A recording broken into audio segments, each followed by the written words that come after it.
Okay, it's happening again. I'm making another video about David Fincher. I'm one of those people. But to be fair, I did do an entire presentation on this scene at university, so I've done all of the prep work. It would be a shame to not make this video. The scene in question is from the 2007 film Zodiac. So context for the scene. Jake Gyllenhaal plays a reporter who's trying to discover the identity of the Zodiac killer. He is presently visiting the house of a person that has worked with the person who he believes the Zodiac killer could be. And the scene starts off pretty normally.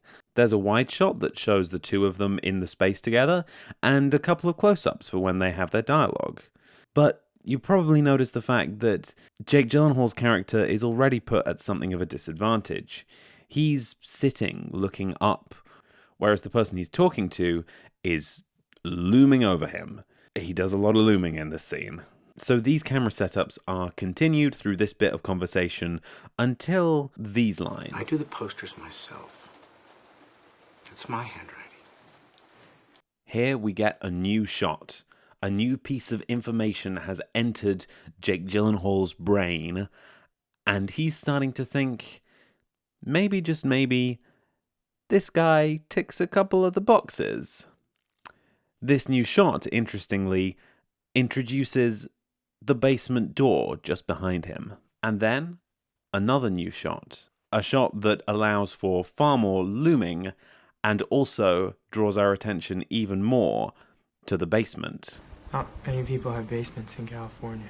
Then, as Jake Gyllenhaal whips around to look at the person now standing in the doorway, we get another new shot. A big close-up of Jake Gyllenhaal's face on a wide-angle lens. This brings us right into his space. This is solidified by the next shot, another new shot that is entirely from Jake Gyllenhaal's point of view. So we're looking at this character exactly the way that Jake Gyllenhaal's character would be looking at him. Then we cut to another shot, this one from just beyond the basement doorway, looking at Jake Gyllenhaal, making him seem very small in the room. The placement of the shot here in the doorway draws our attention to this axis of action, drawing us in towards the basement door, but also framing out all of the other doorways. Every way in which Jake Gyllenhaal's character could have left is closing down. We don't see them anymore. We only see the action towards the basement.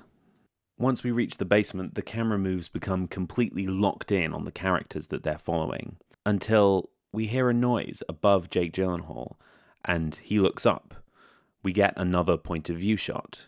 An interesting thing about the shot of Jake Gyllenhaal's character here is the amount of headroom that he has. The amount of space above Jake Gyllenhaal's head is far more than you'd normally expect from a traditional, well-framed rule of thirds shot. This subtle, almost imperceptible shift draws our attention upwards as well. It tells us that maybe there is someone else in the house. And if there isn't, well, Jake Gyllenhaal certainly thinks that there is. The light on the suspect as well is perfect for selling the effect that he's menacing and ominous, because its top-down nature casts shadows over his eyes. We can't see the features that are most often called the windows to the soul. We don't know that he's even human.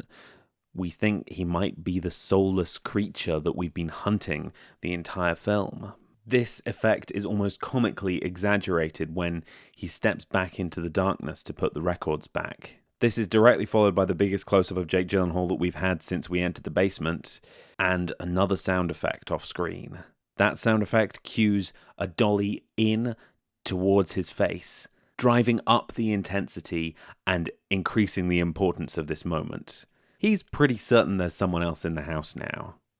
At this point, he starts to back away, and the camera that's on Jake Gyllenhaal follows him. The camera that's not on Jake Gyllenhaal begins to track backwards, effectively turning it into a point of view shot. As he gets further away from his suspect, so too do we get further away. When he starts to climb the stairs, we hear a boiling kettle, the ultimate tension-building cliché. A series of quick pans bring us towards the door, and this final tense exchange. Our potential killer steps into frame by not even stepping into frame.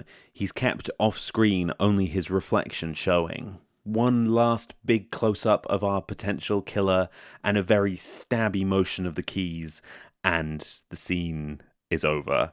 And we and Jake Gyllenhaal are free from the tension. And my goodness, what a lot of tension it is. Whew! I do think this is possibly the tensest scene ever put to film. I highly, highly recommend giving it a proper watch in its proper context. If you like this video, make sure to like and subscribe. As always, there are more videos coming, so subscribing, hitting the notification bell, that's how you find out about them. And I know I made jokes about making another video about David Fincher at the beginning, but like, we love him for a reason. He's very good at what he does.